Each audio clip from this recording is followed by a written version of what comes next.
Morning বন্ধুরা, সবাই কেমন আছেন? আশা করি সবাই অনেক ভালো আছেন। আমিও ভালো আছি। রোজকারের মতো আজকেও আর একটা ভিডিও নিয়ে আপনাদের সামনে চলে এলাম। এখন রাত হয়ে গেছে অনেকটাই, আর আমি ভিডিওটা সকালেই শ্যুট করেছি। কাজের ব্যস্ততার জন্য বন্ধুরা ভিডিওটা সময় মতো শেয়ার করতে আপনাদের পারছি না। আর আজকে রবিবার, কাজের চাপটা একটু বেশি থাকেই, সেই জন্য যাই হোক, তুনতুনকে নিয়ে চলে এসেছি সেলুন দোকানে। তুনতুন আর সোনা দুজনে এসেছে সেলুনে চুল কাটতে। আমরা দুজনেই নিয়ে এসেছি ওদের দুজনকে। তুনতুন এটা নিয়ে থার্ড টাইম কাটছে চুল, কিন্তু ওই যে কান্না খুবই করে। আগে তো বাড়িতে কাটানো হতো নাপিতকে ডাকিয়ে, কিন্তু এখন একটু বড় হয়েছে বলে সেলুন দোকানে নিয়ে যাই। তো কান্নাকাটি করছিল, অনেক কিছু বুঝিয়ে বাজিয়ে চকলেট দিয়ে এদিক সেদিক করে ওর বাবা আমি দুজনে ধরেছি।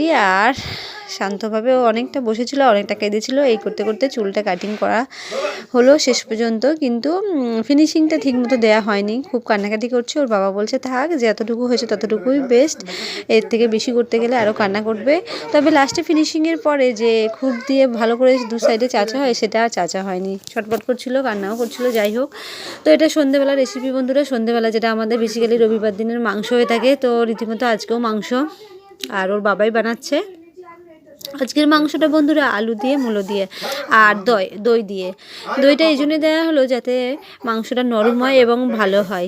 যাই হোক, তো মাংসটা ভালোভাবে কষিয়েছি। আর আমরা কষানো মাংস সবাই একটু একটু করে খেয়েছি। অনেকদিন পরে কষানো মাংস খেতে ভালোই লাগে, আগের বারে খাইনি। তো এবারে বললাম একটু মাংসটা ভালো করে কষাও, কষালে আমরা খাবো। তো খাওয়া দাওয়ার পর্ব এবার মাংস হয়ে গেছে, ভাত বাড়ছি। আর কলা পাতায়, আমাদের কলা গাছ এখানে অনেক আছে, কলা গাছগুলো কাটা পড়বে যাবে। যাই হোক, তো সেই জন্য কলা গাছগুলো থেকে পাতা কেটে নেওয়া হয়ে গেছে, এবং ওর বাবা আছে বলে একটু কলা পাতাগুলো ভালো করে ধুয়ে সুন্দর করে দিয়েছে, যে চলো আমরা কলা পাতায় খাই। যেহেতু শীতকালে একটু বাসনও কম পড়বে, আর কলা পাতায় তো খেতে সবারই ভালো লাগে, তাই না বন্ধুরা? সব দিক থেকে একটা ভালো ব্যাপার।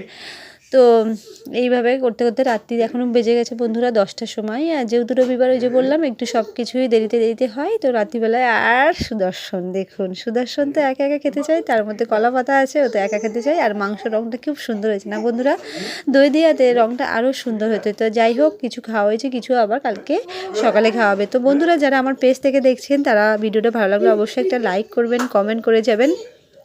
আর যারা আমার পেজ অর্থাৎ ত্রিপুরা নিবাসিত ব্লগ বললাম, আর যারা আমার YouTube channel AG nice one থেকে দেখছেন, ভালো লাগলে অবশ্যই এটা সাবস্ক্রাইব করবেন। আর এটা সন্ধেবেলার খাওয়া হয়ে গেছে, তারপরে রাতের, না সরি, এটা রাতের খাওয়ার পরে তুনতুন এখানে নাচছে।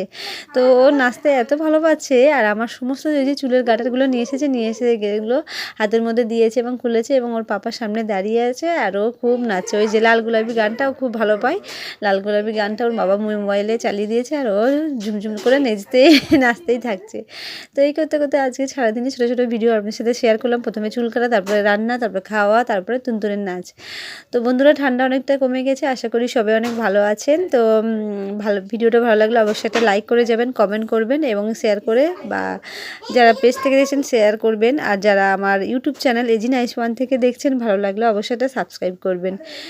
তো ঠিক আছে বন্ধুরা, সবাই ভালো থাকবেন। আজকে আর বেশি ডিটেলসে যাব না, তুনতুনের নাচ দেখি আমাদের সাথে শেষ করব।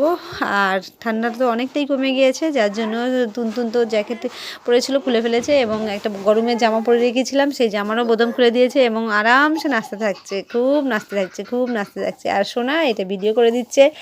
তো এইভাবে করতে করতে রাত 10:30 বেজে যাচ্ছে, 10:30 থেকে 11 হতে যায়। তো দেরি হয়ে গেছে বন্ধুরা ভিডিওটা দিতে। তো সুতরাং যারা আমার ভিউয়ার্সরা একটু ফলো করে যাবেন, পেজটাকে লাইক করে যাবেন। তো thank you, tata, bye by.